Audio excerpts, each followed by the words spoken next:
Hello বন্ধুরা, আসসালামু আলাইকুম। আপনারা সবাই কেমন আছেন? আমি ভালো আছি। আজকে চলে আসলাম নতুন আরেকটি ব্লগ নিয়ে। তো দেখেন আজকে কি নিয়ে এসেছি। এই জিনিসটা কার কার পছন্দ সেটা আগে কমেন্টস করে জানিয়ে যাবেন।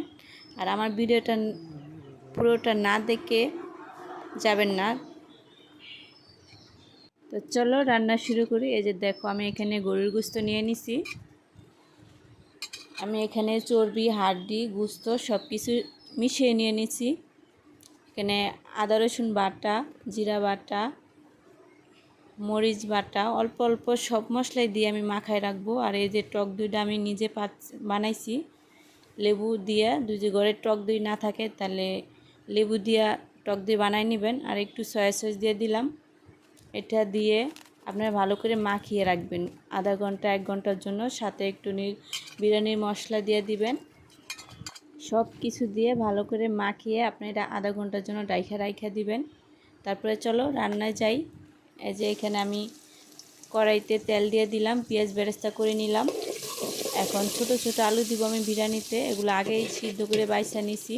এখন তেলে একটু ভাজা নিলাম, একটু ভাজা তেল নিয়ে ভালো হয়। আর সেই তেলে আমি এখানে সব মশলা, আবার কি মশলা দিছি তোমরা তো দেখছো। এই সব মশলা আবার আমি এখানে দিয়ে দিব, গরম মশলাও দিয়ে দিব। দিয়ে ভালো করে ভাজে একটু পানি দিয়ে দিব। এখানে আমি পেঁয়াজ বাটা দিছি, আর এখন পেঁয়াজ বেরেস্তা দিয়ে দিতেছি। লবণ দিবেন, শুধু লবণ দিবেন, হলুদ মরিচের গুঁড়া দেওয়ার প্রয়োজন নাই। তারপরে মাখানো মাংসটা দিয়ে আবার ভালো করে কষাবেন আপনারা। এই যে দেখেন আমি কষাইতেছি।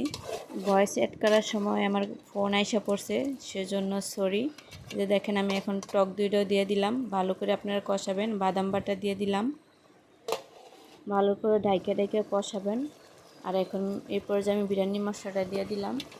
আপনার পরিমাণ মতো পানি দিবেন, যতটুকু পানি দরকার গোস্তটা সিদ্ধ হইতে। ভালো করে গোস্তটা সিদ্ধ করবেন। এই যে দেখেন আমি একটু পানি দিয়ে দিলাম। এখন আমি ঢাইকা ভালো করে জাল দিব, গোস্তটা সিদ্ধ করে নিব। ভিডিওটা না টেনে পুরো ভিডিওটা দেখবেন। লাইক কমেন্ট শেয়ার করে দিবেন প্লিজ। ভালো লাগলে সাথে সাবস্ক্রাইবও করে দিন। দেখেন এখন আমার গোস্তটা অনেকটাই সিদ্ধ হয়ে গেছে। এখন আমি পোলাওটা রেডি করব। এই যে দেখেন তেলে দিয়ে আমি গরম মশলা দিয়ে দিলাম। পেঁয়াজ দিইনি, পেঁয়াজ বেরেস্তা দিব পরে আমি।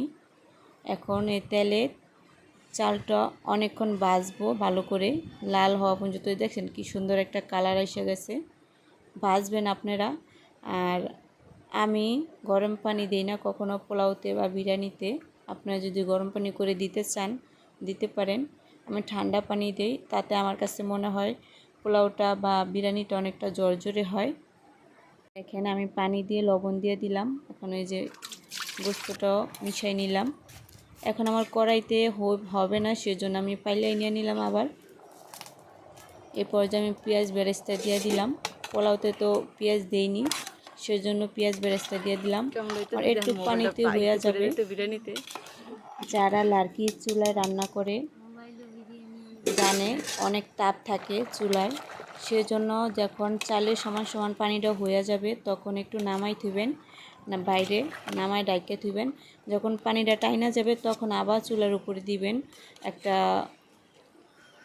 উপরে তাওয়া দিয়ে। তারপরে তাওয়ার উপরে আপনারা পাইলাটা দিবেন, তাহলে সুন্দর হবে।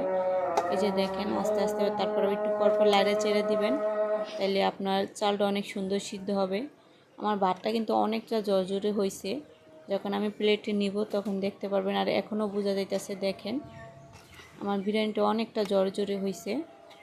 আর গোস্তটা অনেক সুন্দর সিদ্ধ হয়েছে, আলুটাও আস্ত রয়েছে। প্লিজ ভালো লাগলে সাবস্ক্রাইব, লাইক, কমেন্ট, শেয়ার সব করে দিবেন। এখন আমি পেঁয়াজ বেরেস্তা দিয়ে আবার কতক্ষণ দমে রাখবো ডাইকা। দেখেন কতটা সুন্দর লাগতেছে। সত্যি বলছি আমার এই বিরিয়ানিটা অনেক ভালো লাগছে। আমার নিজের রান্নার প্রশংসা আমি নিজেই করতেছি। আপনারা আইসেন আমাদের বাড়িতে, খাওয়াই দিব রান্না করে। এই যে দেখেন কতটা জর্জরে হয়েছে বিরিয়ানিটা, অনেক ভালো হয়েছে। আপনারা একবার এইভাবে রান্না করে খেয়ে দেখবেন, আর ঠান্ডা পানি দিয়ে দেখবেন পোলাওটা অনেকটা জরজরে হয়। আজকে এই পর্যন্তই। আপনারা সবাই ভালো থাকবেন, সুস্থ থাকবেন, আমাদের জন্য দোয়া করবেন। পরে আবার চলে আসবো নতুন আরেকটি ব্লগ নিয়ে। ততক্ষণ নিজেদের খেয়াল রাখুন, পরিবারের খেয়াল রাখুন। আল্লাহ হাফেজ।